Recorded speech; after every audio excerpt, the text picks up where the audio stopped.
सारे दोषी हैं। मजदूरों का पैसा हजम जो ठेकेदार किया है कमल आदित्य कंस्ट्रक्शन कंपनी, इसके लिए प्रदर्शन धरना जंतर मंतर पर दिया गया है। उसका सेंट्रल विस्टा निर्माण हुआ।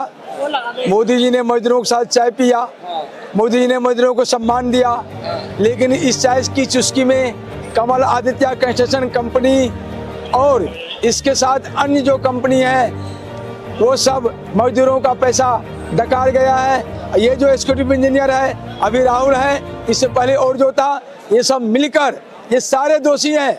मजदूरों का पैसा हजम जो ठेकेदार किया है कमल आदित्य कंस्ट्रक्शन कंपनी, इसके लिए एग्जीक्यूटिव इंजीनियर परियोजना के एक परियोजना 2 जो एक ITO में बैठता है, एक नॉर्थ में बैठता है, ये दोनों जवाबदेह है। सारा पैसा सेंट्रल विस्टा से कमल आदित्य कंस्ट्रक्शन कंपनी ने ले चुका है, सिक्योरिटी तक ले चुका है, लेकिन इन मजदूरों का पैसा नहीं दिया है।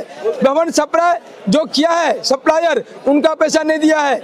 आज के इस प्रदर्शन से ये मांग है कमल आदित्य कंस्ट्रक्शन कंपनी से, सरकार पैसा दिलावे, PF हक दिलाए, जो भवन निर्माता है सप्लायर हैं उनका पैसा दिलाए। और इसके अलावा जो खरखोदा में सुमोजा इलेक्ट्रिकल द्वारा काम करवा लिया है, पैसा नहीं दिया है, वो पैसा दिलवाए। NBCC में जो काम करवा लिया है जय कुमार, पैसा नहीं दिया है, वो सब पैसा दिलवाए इसके लिए। और जो PF नहीं दिया है वो सारा, ये 3 कंस्ट्रक्शन कंपनी को अभी हमने सामने उनके वर्कर्स आए हैं। वैसे हजारों कंस्ट्रक्शन कंपनी क्या 100% कंस्ट्रक्शन कंपनी जो ये काम कराते हैं मजदूरों से, वो मजदूरों के साथ शोषण करते हैं, उनका पैसा रोकते हैं। इसलिए हम आए हैं और सरकार से मांग करते हैं वो तत्काल प्रभाव से मजदूरों का पैसा दिलाए, बिल्डिंग मटेरियल सप्लायर्स का पैसा दिलवाए, और जो दोषी ठेकेदार हैं और अधिकारी हैं उनको मुकदमा दर्ज करके जेल भिजवाएं। सुनिए, हमारी मांग है सरकार से, हमारी मांग सरकार से मांग है कि इस कंपनी को आदरणीय प्रधानमंत्री जी हमारे मजदूरों का, गरीबों का हित करें और कंपनी को जल्दी से जल्दी जेल में पहुंचाएं और मुकदमा दर्ज करें। ये हमारी मांग है अटल बिहारी पार्टी की तरफ से, हम यही मांगते हैं। कि मजदूरों के हित के लिए हमारे बम महाराज भाई राजेंद्र गुप्ता जी के साथ खड़े हुए हैं और आज जंतर मंतर पर मजदूरों का हक दिलाने आए हैं। देखिए, आज जो दिल्ली चल रही है ये हमारे मजदूर भाइयों के कारण दिल्ली चल रही है। मजदूरों को यदि उनका हक नहीं दिया जाएगा तो इसका मतलब है दिल्ली की गति को रोका जा रहा है।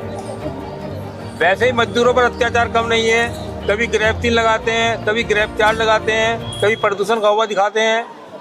अरे मजदूर धूल मिट्टी बारिश तूफान सब में काम करने को तैयार हैं।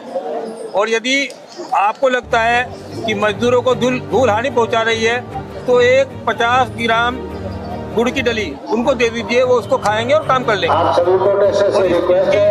प्रदूषण के नाम पर कोई भी खड़ा करने की जरूरत नहीं है। दिल्ली जीने के लिए है, सभी लोगों को जीने का हक है। यहाँ पर आप जो मजदूरों के काम को बाधित कर रहे हैं, उसको रोक रहे हैं, उसका पेमेंट नहीं दे रहे हैं, सप्लायरों का सप्लाई माल का पैसा नहीं दे रहा है, उस सबका भाव दिल्ली की पर चल रहा है। दिल्ली के विकास पर आज मजदूरों का हक माना जा रहा है। दिल्ली के विकास में बाधा डाली जा रही है। दिल्ली का विकास मजदूरों के जरिए ही हो रहा है और उसके बगैर दिल्ली का विकास नहीं हो सकता है। मेरा यही कहना है। कमला आदित्य कंस्ट्रक्शन कंपनी ने इतना गदर मचा रखा है दिल्ली में। इन्होंने किसी सप्लायर की टाइम पे पैसा नहीं दिया और ना ही मजदूरों का पैसा दिया। हर साइड से जहां भी इन्होंने काम लिया सभी जगह से प्रशासन ने इनको बैन कर दिया, CPW ने बैन कर दिया। इनका हमें एक ही है कि जितने भी सप्लायरगण हैं, मजदूर हैं, सबको टाइम से पैसे दे, जो बकाया राशि है इनकी सबको दे। ये कल को भाग जाएंगे। कौन पकड़ेगा इनको? लास्ट टाइम सीआरपीएफ ये बोले कि हम सीआरपीएफ से पेमेंट कराएंगे सबको, इनको लिख के भी नहीं तो दिया है। कोई कुछ किसी को लिख के नहीं दे रखा है, कोई लिखावट नहीं है किसी की। जो ये रसीद बुक देते हैं वो भी वापस ले लेते हैं सबसे। ये दिए हुए हैं कि आज तक हमारी पेमेंट नहीं हुई है। तो हमारा ये आग्रह है कि इस बात को ऊपर तक पहुंचाया जाए